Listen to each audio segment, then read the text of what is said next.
Good morning, happy Thursday. We are back to work on brcodegg, the battle royale coding game that doesn't really do too much right yet, but we'll be getting there. So last time, what we ended up doing was making sure that the bots could run in JavaScript and then update where they are. So right now, all they're doing is choosing a random location, which is really just position 5, 5. And we're now going to try to draw those out to the screen, so that way we can actually, see the bots on the play grid. So what we did last time, we added some debug flags around in the derives, specifically for bots that we could run that new debug command on it, which I think was really nice. Miguel, good morning. Let's see. We also added in an index that we can track with the bot. So bringing that index in. The index right now is kind of sort of correlating to where the bot is in the vector that the main game has. So that way we can say, okay, I just want that specific bot. However, the way we're having to do that is a little bit not cool, which really means that we need to sort of like keep a state tracking as we're adding a bot in, and actually I should wait until we get to that point. Basically, this is all the test now adding in the index, so that's nothing crazy. The game grid itself, we're just bringing in the game grid error, so that way we can. Looks like we can place the bot and then return potential errors, and also, of course, the tests. Now, in the library here, we're bringing in this game grid error so we can test for that and then have some kind of response, if necessary. Because we've decided to have the library be the one deciding where it's going to be placed, and so the library says, okay, hey bot, here's the game grid, do your thing. And then it's like, okay, game grid, the bot wants to go here. Is that allowed? Wonderful, thank you for the host. And so let's see, we come in, where is that? Yeah, so when we're creating a new game, we're having to like create the index here, initialize it to 0, and then manually increment that index through the for loop, even though we're pushing into a vector. And I think that's just because we're not able to get the ID, get like the length of it. Because I tried doing that, and the problem is I can get the length, but it's a U size.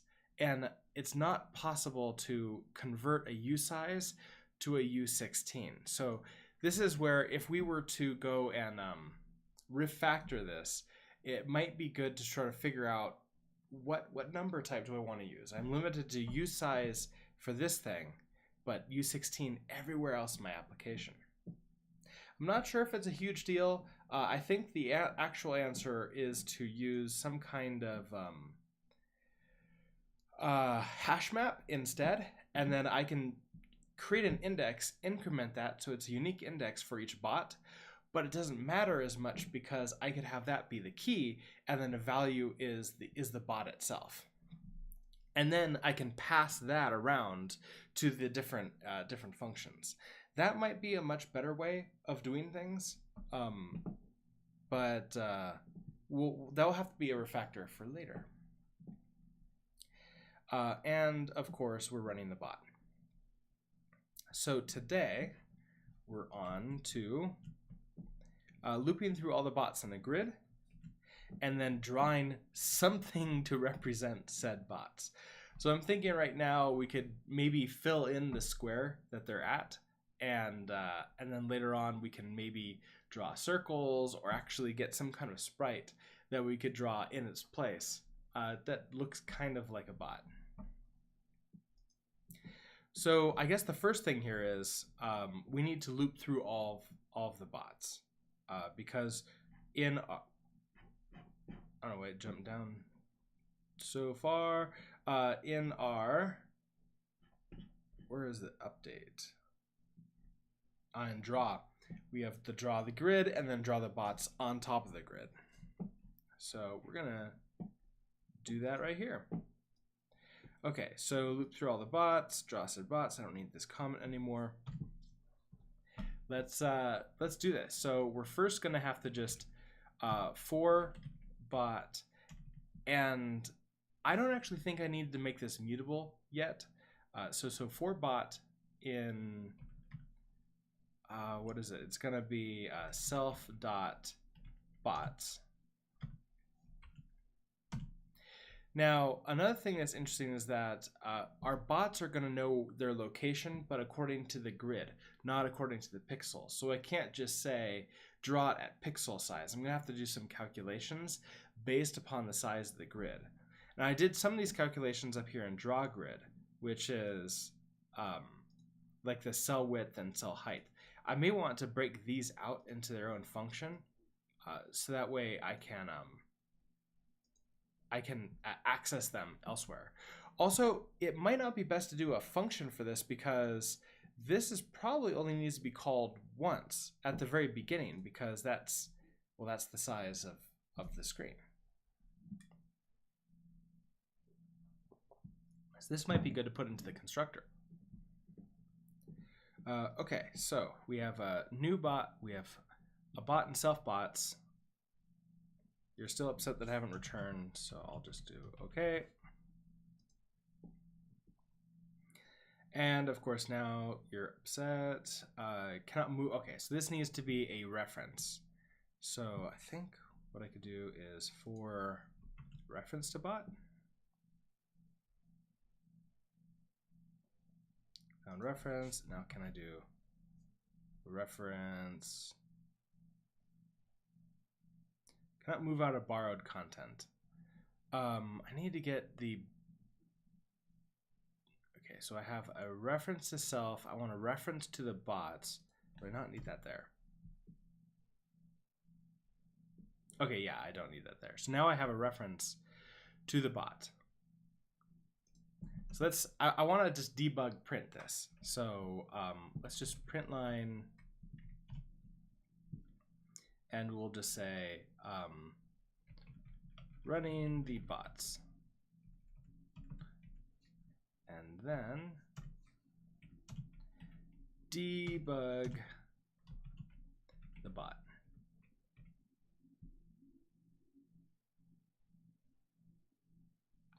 And of course, context is not being used. We can underscore that. We will definitely use it because we need to draw. So let's come over here and run it.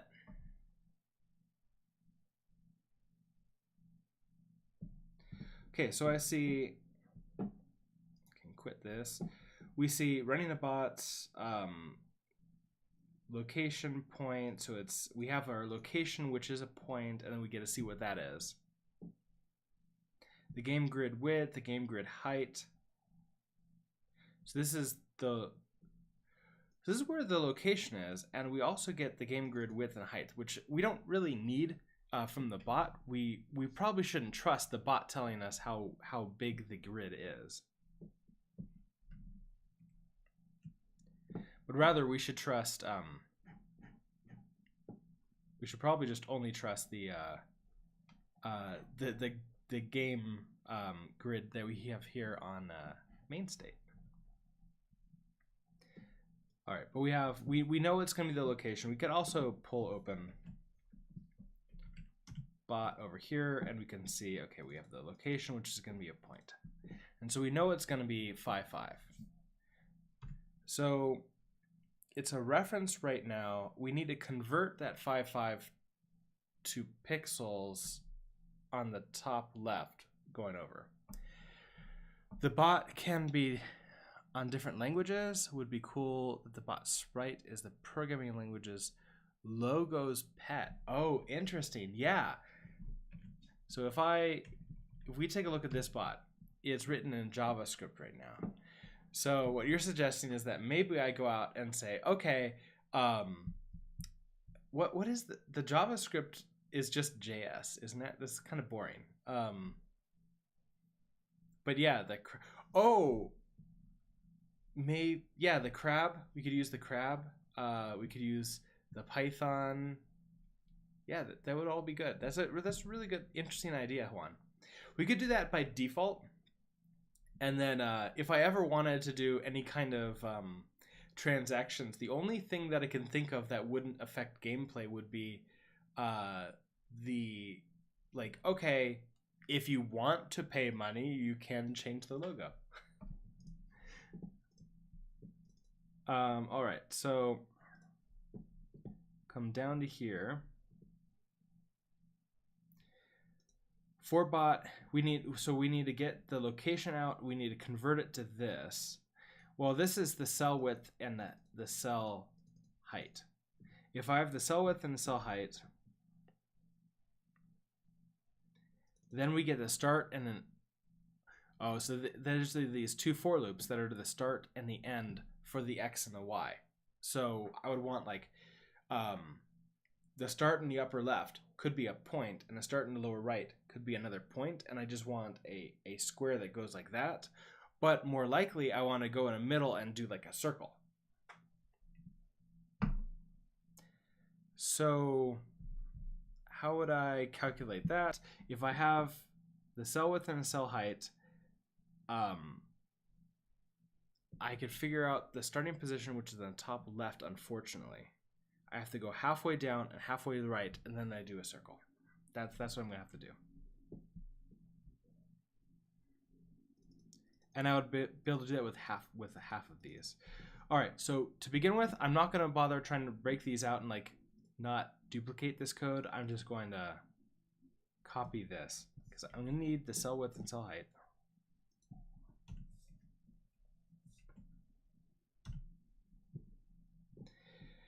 Okay, then for the bot and bot, we're going to get the location.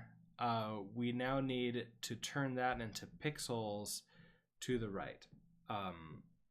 So I believe if we want to do 7, it's going to be 7 times, well, like for example, it's 5 times cell width.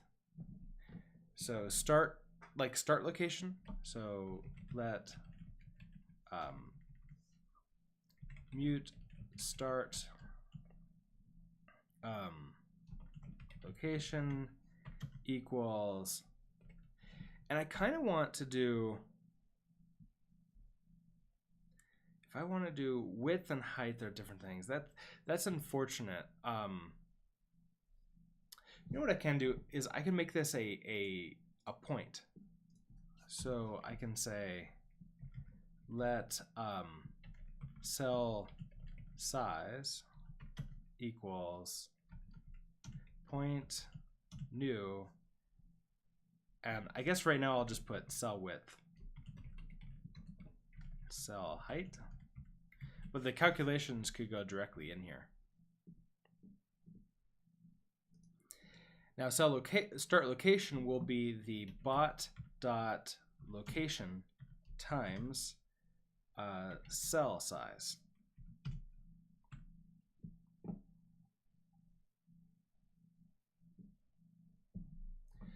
Binary operation multiplication cannot be applied. An implementation of mul might be missing. Okay, so I can add that in. I'll probably have to manually add that in too. We can do that right now because it's upset. Let's go to point. And if we take a look, we have implement partial equal, implement clone. I don't think we can do mul because it doesn't know exactly how to do that. So we're going to implement that ourselves. We need, of course, our own test here. So test function multiplication.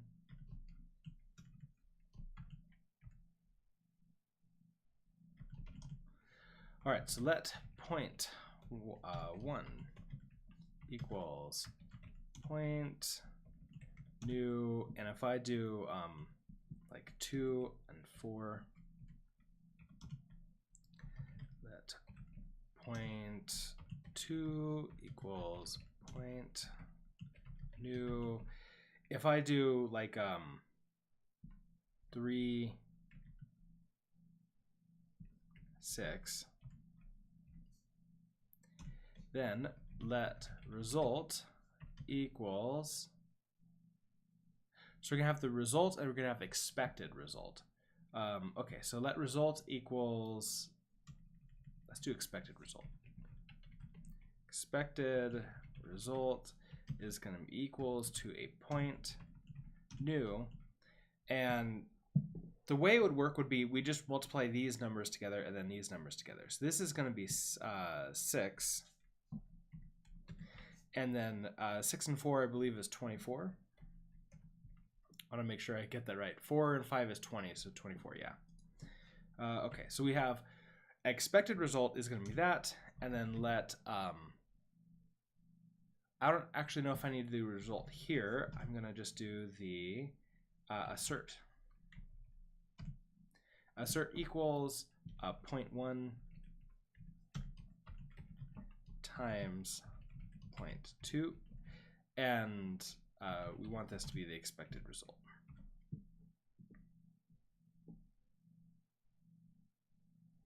So now it's saying, of course, we haven't implemented mul yet, so let's do that now.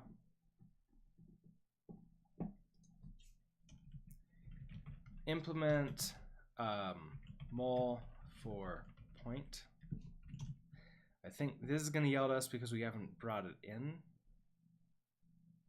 Cannot find trait. But it's probably under standard ops, so I can come here and then just say mul. And that should make this happy. Not all traits implemented, missing output and mul.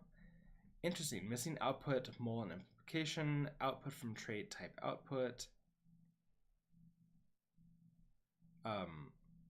Mul from trait, function self.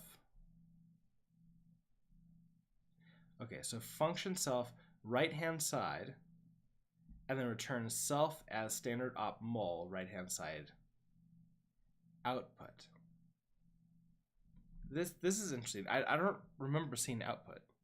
Volume unusually low. Let's try. Oh no, I've got.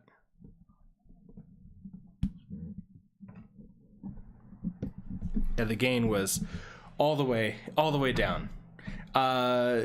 Big Oinky, good morning, thank you. All right, well, let's just implement this. It's just a function name mul. So we're gonna have function mul. This is gonna take a reference to self and the right hand side, which is a reference to a point. Now this says we want to return some kind of output, but I don't know what that is. Missing output mul. So self as standard. So yeah, I was thinking it's gonna be, well, I kind of want to do a new point.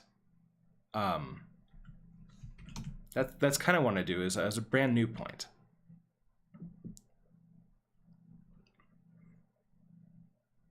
Mismatch types, expected struct point. Found. Okay, so let's see if it lets me do that. Type output equals self. The trait requires the type output, I believe. Yeah, I was. Oh, that doesn't bring me to. Oh, here it is. Okay, so here's mul.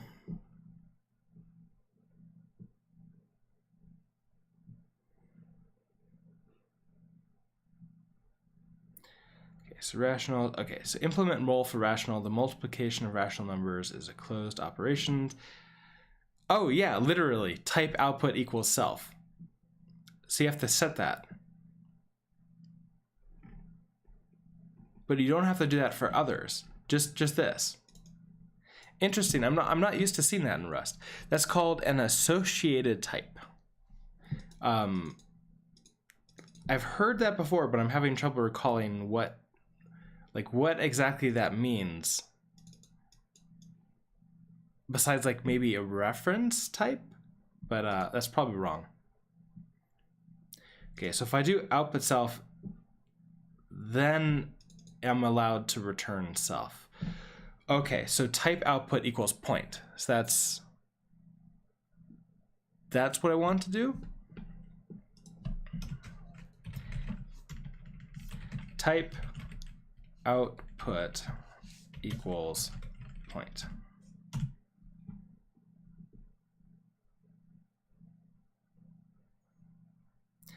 Okay, wait, no. Method mul has an incompatible type for trait. Expecting struct point found reference.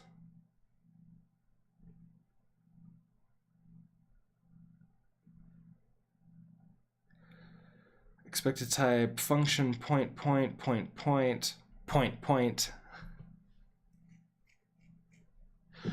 Oh wait, do I need a consume? Is this a consuming?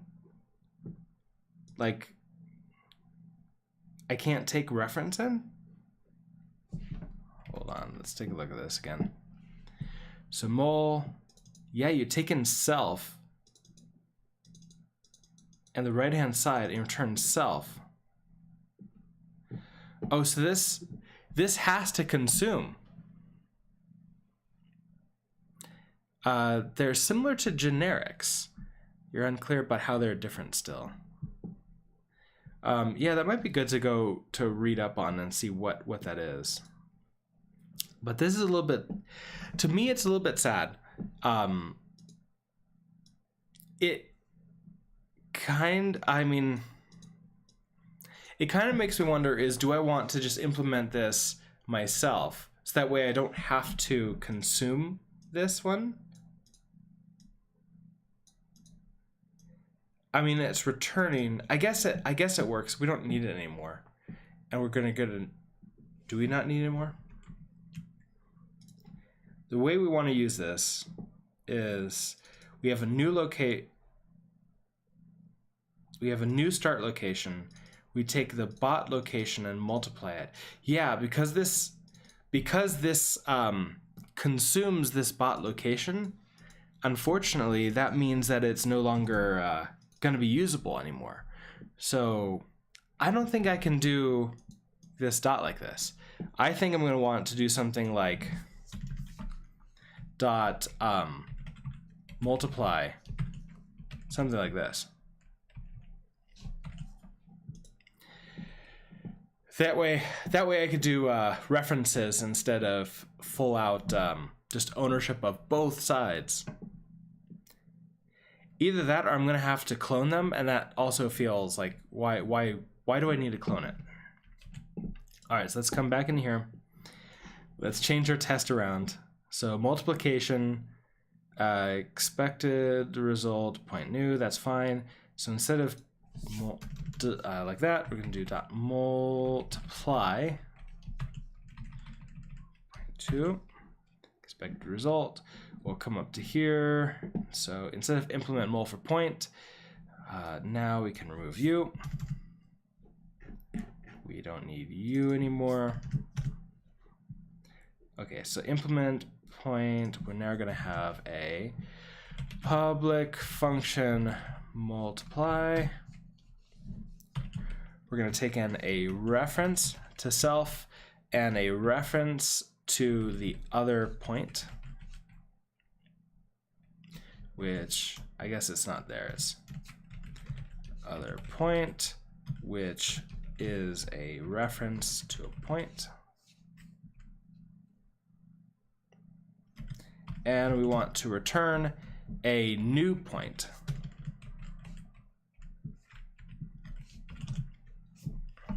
All right. Mismatch types, perfect.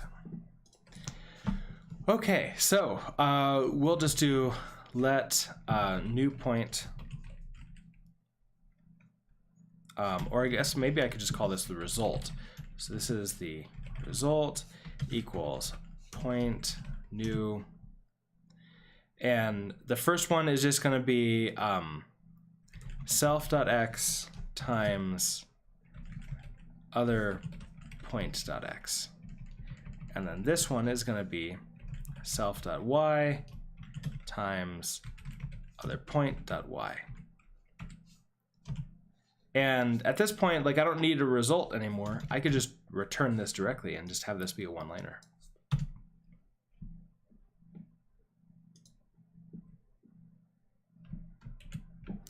What are you upset about? Mismatch types expected struct point found absolutely nothing. Wait, why? This should return. You should be returning new point. I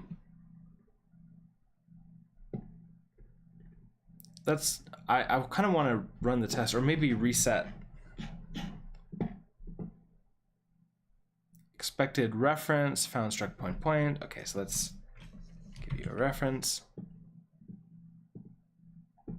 So you're fine there. You're still upset.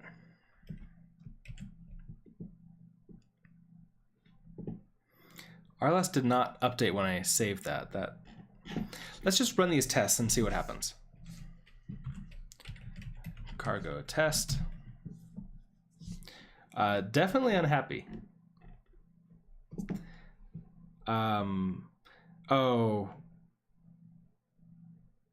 In source lib, bot location, found reference. Okay, so I need to come over here.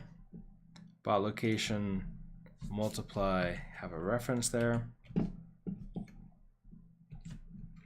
right, we'll try again. Okay, so expected struct point found just nothing at all, except, oh wait, semicolon. It's because, yeah, semicolon. It's the problem with going back and forth between different languages. Where I'm in point, we'll go up here.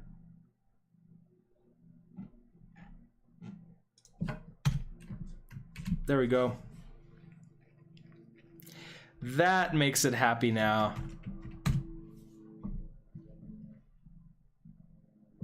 Now the tests are working. Okay. Well, I got it also at the exact same time that that you messaged it out. So okay. All right. Here's okay. So now we have a brand new point, which is a start location. We want to make this mutable. Because I want. Well, do I need this mutable anymore? Probably, because my start location is really just going to be the top left of the entire corner. I think I have it the opposite, so it would really be like top left up here, and then I want to bring it down and over to be in the center. So I have cell width and cell height. We have these cell sizes. I can actually use this or the cell width and cell height. Let's just use the cell size. That way they'll make refactoring this a little bit easier. So we're gonna say, okay. Well, and actually, maybe what I don't want to overcomplicate it right now. Let's just draw something to the screen and then see where it ends up. I'm pretty sure it's going to end up in the top left corner. So what do I have up here? I have graphics, and off of graphics is going to be circle. So we're going to use that. It's going to be graphics dot : circle. Draw a circle. We're going to bring in context, a reference to the context, the draw mode, the a GGEZ point, and a radius, and a tolerance. Okay, so circle.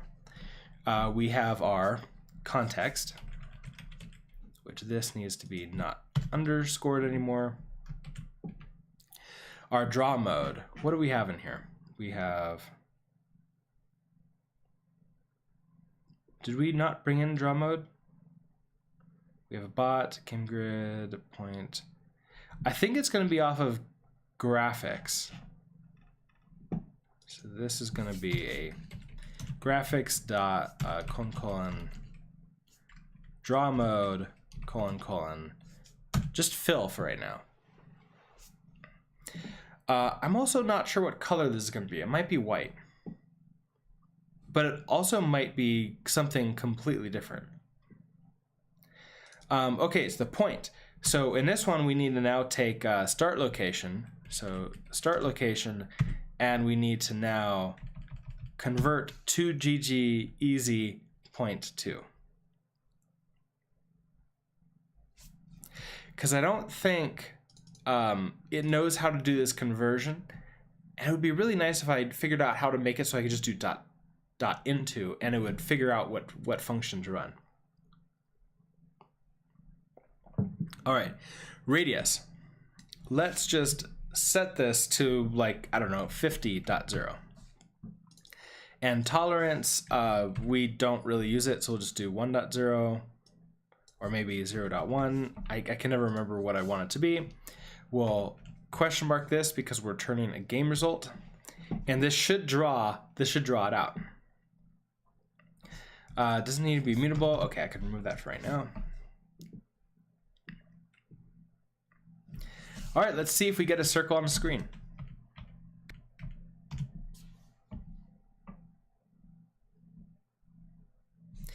We do. Okay, so the circle is right here. It's in 5 5. So this is 1 2 3 4 5.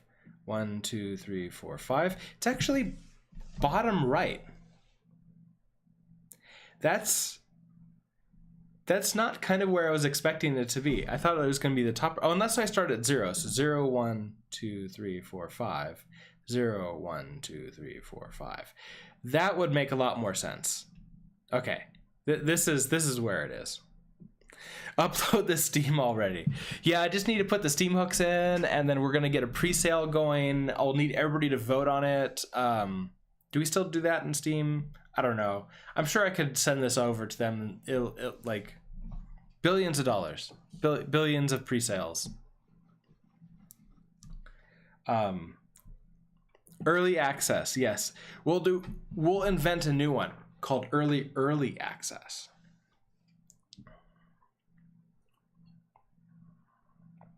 You can't even play it, but you could watch it be made. Okay, so let's now move this down and to the right.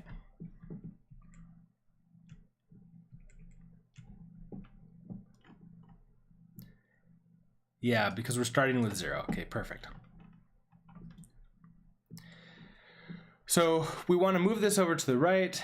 Before you end the stream, can you show me how to open a project in Visual Studio?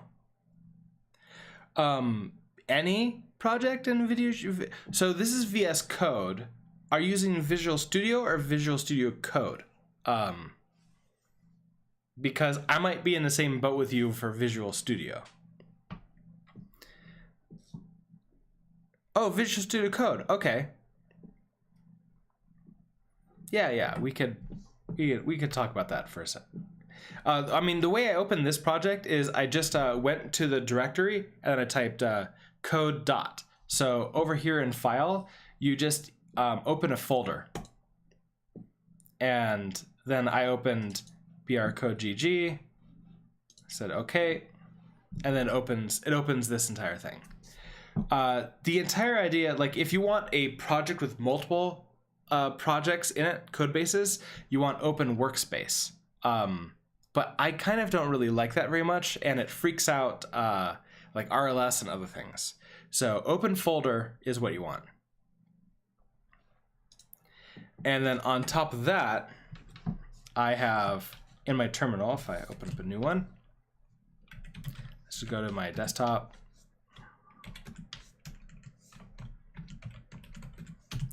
I also have the ability to just type code and dot, and it'll open up this folder, and then I can sort of see, I can then just start going from there. That involves the command line utilities, which should have been installed when you install VS Code, but if they're not, I believe that you can find them somewhere inside of the project. Let's see. Command line. I do have a copy of my .zshrc there from a while ago, and then I forgot about it. Reinstall extensions. It's somewhere through here, but I can never remember exactly where it is.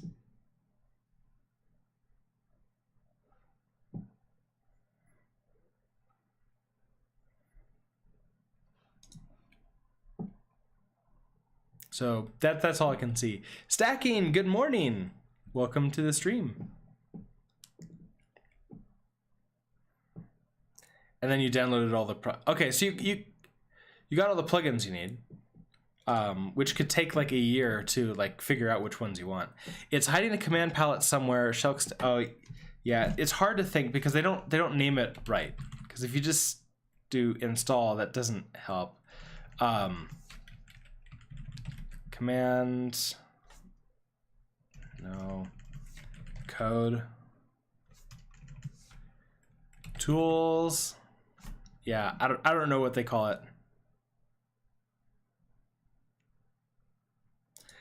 Well, it can be a welcome back, but yeah, has it been 4 months?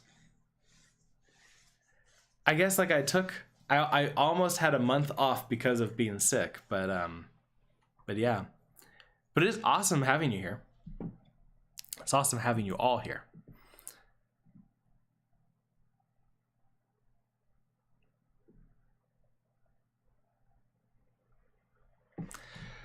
All right, let's continue on. We have our circle. We now want to move down and to the right, or down and to the right. So we are going to need to make this mutable now. And we're going to want to get half of the height and then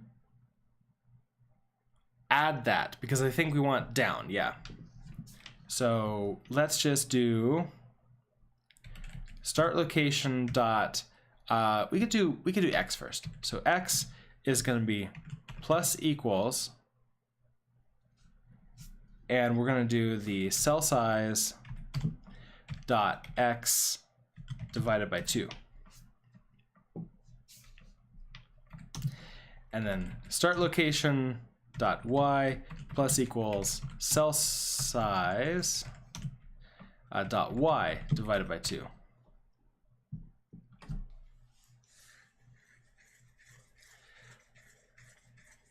Oh, just smile. Dan, good morning. The stream will be like learning Rust all over again. Yeah, I mean, maybe. What does the main function do again? Also, if you're serious, I could definitely go through a quick intro to Rust if you actually do want me to go through that.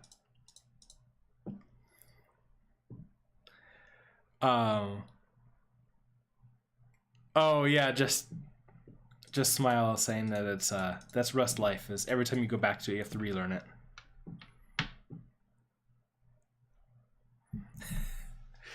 But I want to be inclusive. I don't want to push anybody away because they may or may not remember what it is. Okay, so let's see if this puts it into the center. I also want to change the size. 50.0 is way too big. Let's just make this half of the width, the height. Let's make this half the height. So we're gonna say cell size divided by, of course these are U16s. This might be a little bit interesting. Let's just do like 15.0. I'll figure about that later. Rust, great game. Yeah. You start out very similar to it too. You You start with nothing, and then you have to go around and craft everything yourself, and then you have a working application eventually.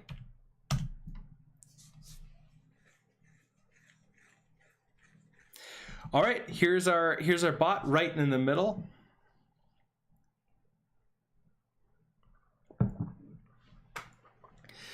It might be worth it, because these are not square, it might actually be worth it for us to figure out when, like, where we want to actually do this. Like, how do we want to do the size?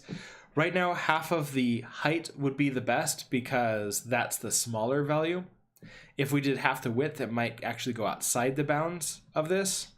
I'm not really sure what the best way to do it would be, besides check to see which one is smaller, and then go in for that. But we have a bot on the game grid. Also, apparently,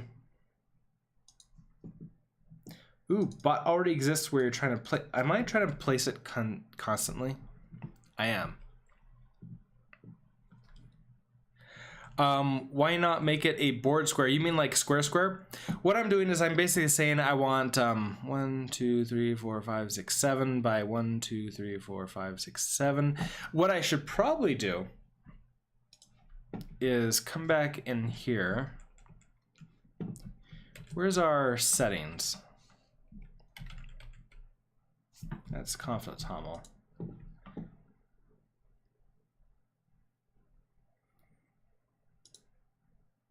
Oh yeah, that's a good game state. We don't need that. That could go away.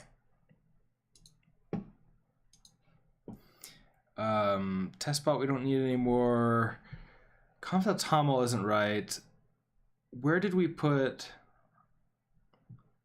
Oh, maybe it is, because then we have the cargo HOML. Right, okay, so right now we have width 900, height by 500. We should probably just make this a square. Yeah, I'll make so much, explain so much for the game state. Yep, that's what I'm doing. Let's make this a nice 1000 by 1000. Complete square game.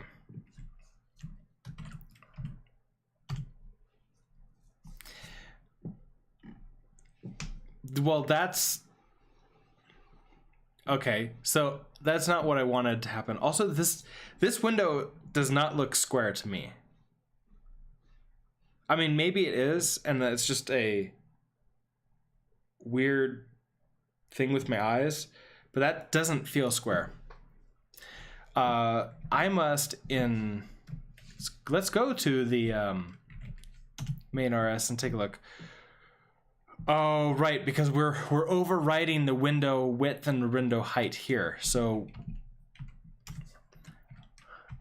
in order to fully control it, to prevent people from doing something crazy. So if I do 1000 by 1000 here,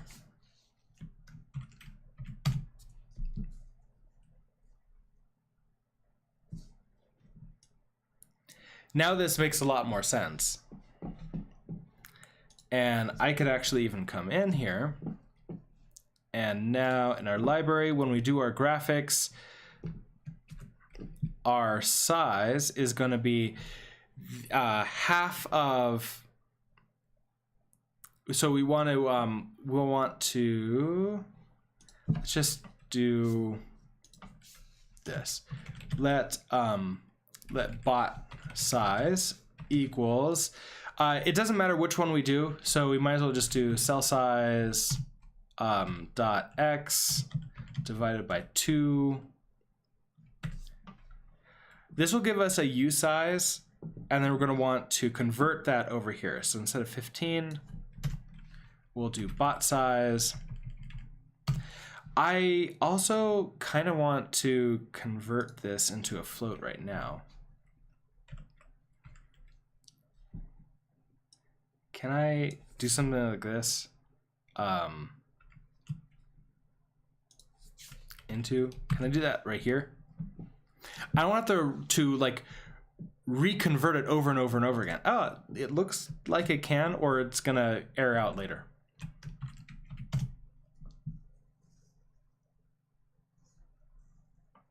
Yep, there we go. So now we have our bot size that's right in the middle and takes up the full square.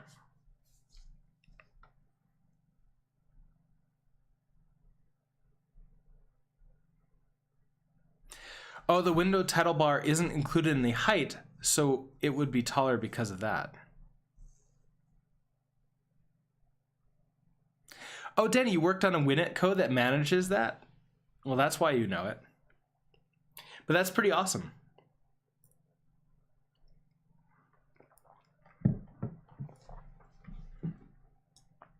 So it's square from here to here, but my eyes are having trouble not looking at this title bar.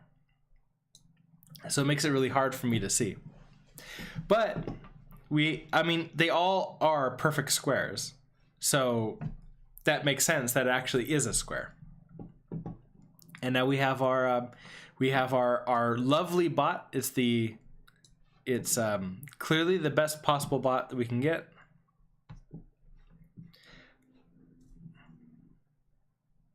I'm also not positive pixels are perfect squares. That could play a factor if you get a ruler out.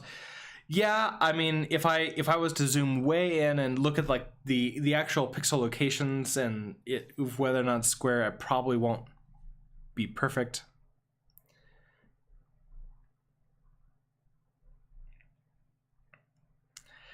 All right, so yes, make it move. That's the next step, making it move. To begin with, I kind of want to close all these. Let's add in everything here is, okay, drawing the bot to the grid. Okay, pushing that up. All right, so if we want to make it move, what I'm thinking of doing is just having testbot here, not testbot, chooses start location. Now, I don't believe that we're incrementing the turns at all. Like, it still's turn 0 every single round, which of course doesn't make any sense, but we haven't written that logic in yet. So I'm thinking, let's have this choose a, like almost a random walk here, where we're gonna say, okay, the next turn, choose one up or down from where you were, and then it'll just sort of move around the screen. So, if turn 0, then choose random location on the board, random location on the board. Well, you know what I could do? We could implement, and we'll just have it be moving around. That's what we want. Title Rust coding. You just came in at the exact wrong moment. But also, good morning, Volatile. All right, so this is just choose start location. Let's come in to the bot. And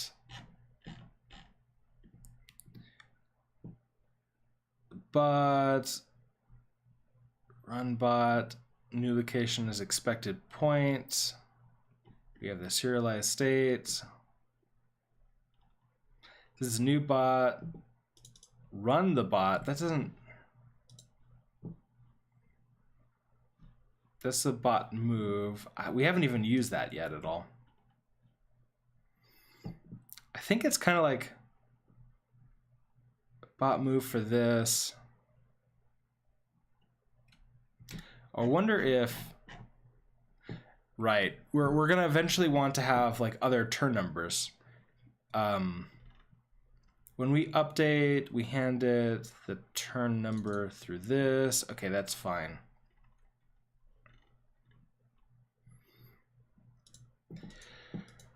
Now let's see. Can I do? Oh, we could run a bot turn number. Tell it where it is, and then it will have it like move in a random direction that's not there. Okay, we'll try that. So another test. That's not a test. Okay, so test. This is just random walk bot.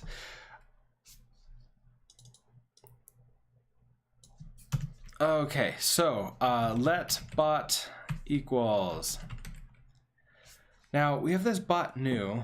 Where is it choosing? See, this one is always choosing the start, the random start location. So that's it's not necessarily helpful for us because we need to make this different every single time. Now we have over in library,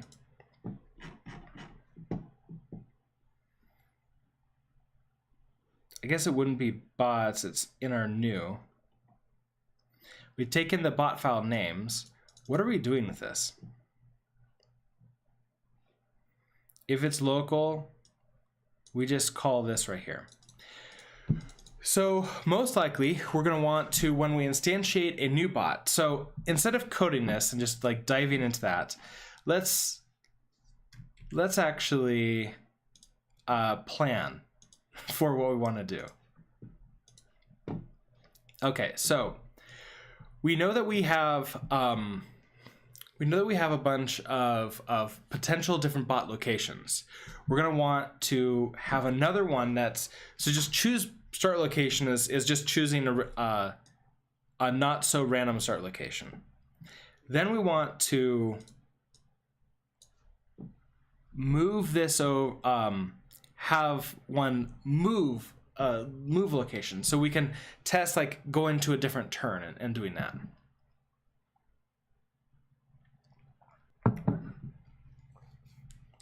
Or rather, it could just be this one at random. We could just make this a random walker one. So in main, we start with just this one bot. Choose start location. We're probably gonna have to rename this to this. I wonder if I could do, I don't know if this to-do works very well. I think the README that we've been having, all these things, we've been completely ignoring it. I kind of like don't even feel like it's useful to me anymore, so I'm gonna get rid of it. Instead, we're gonna have the plan. So next time, or maybe just like to do. I kind of don't like putting to-dos in the code itself, but that's mainly because I lose them and I can't find like what files they're in. Roadmap. Yeah, we could call it roadmap. Oh, this is like more very specific things, specific roadmaps. Roadmaps are for features. To do is for individual tasks. Okay, that means it's to do. README driven development. Yes, definitely. Okay, so the first step is that we need to set up the bot. Okay, so I guess these could be a checkbox like this. Set up bot to move randomly after the initial turn. So that will be the first step to do. After we do that, we'll, why are you, there we go. Then we're going to come into the main library. We're going to create this new bot. We have, the first turn, we're going to have to pass in,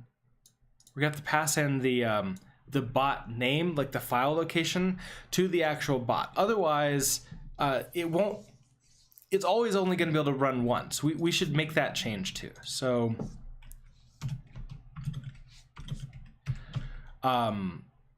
bots. So when creating a bot, pass in the, I don't think it's URL, it's or URI. It's basically the path. So the path to the bot file.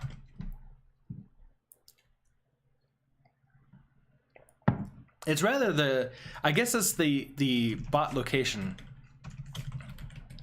you know, I kind of want to just store that so it can know, oh, hey, it's a local one. I'll just go there. Oh, it's a GitHub based one. We'll need to do all the other stuff, which we're not planning to do right now. Okay, so we're now in the bot. We know where it is in the bot. We come down to update. We get the new turn number. We update that. We serialize the state for the bot. We do all of this fun stuff. We get the new location for the bot. All right, so it's basically the first turn, it's turn 0, it places itself. We should probably make it actually truly random. So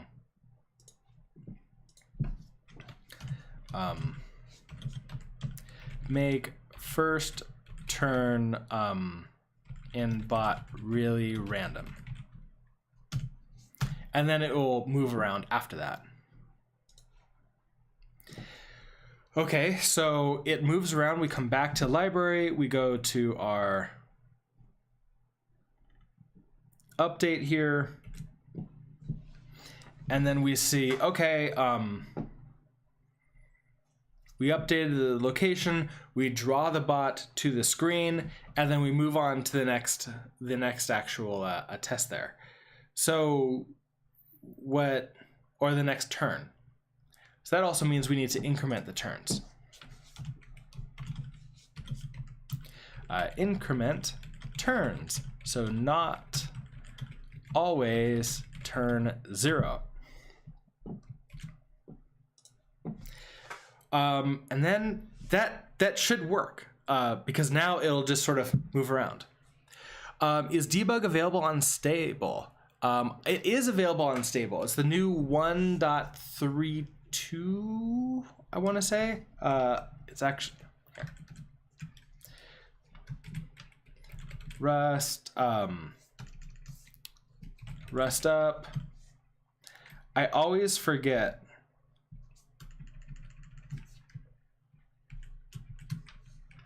Come on, let me.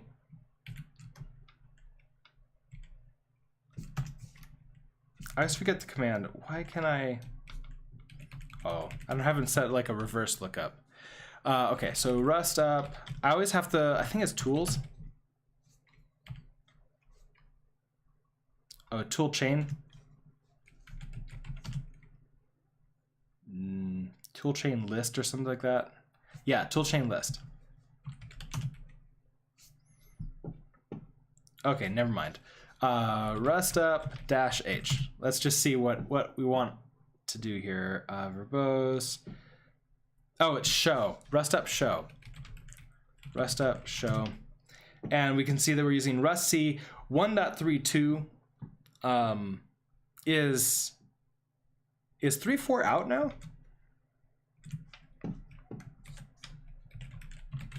Rustlang.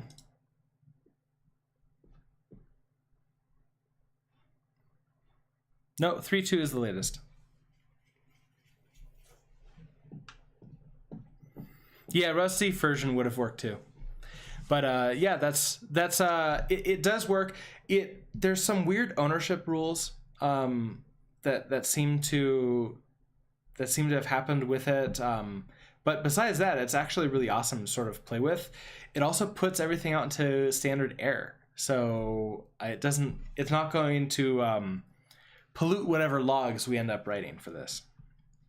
All right, so I think that's the planning for next week. So I'm going to close that. Let's push up the plan. Created plan for next time. Push that up. And let's go.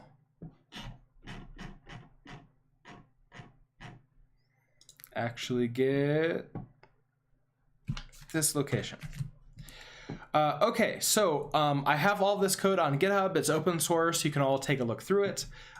Here is a link to the full bot, to the full game. Feel free to peruse through it if you want. I know, I'm sorry you just got here, but I do have to go catch the bus for work because I don't do this full time.